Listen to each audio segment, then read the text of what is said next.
బుధవారం కురిసిన భారీ వర్షానికి ఆలగడ్డ తాలూకా చిన్నకమ్మలూరు వద్ద చెట్టు విరిగి రోడ్డుకు అడ్డంగా పడింది.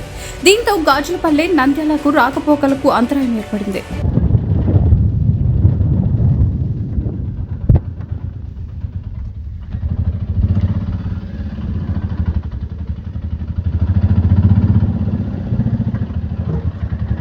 గిట్టనే రోడ్డు 4 కిలోమీటర్లు ఉంటుంది లేరా కరీ 4 కిలోమీటర్ల వరకు రస్తా ఇటునే మొత్తం.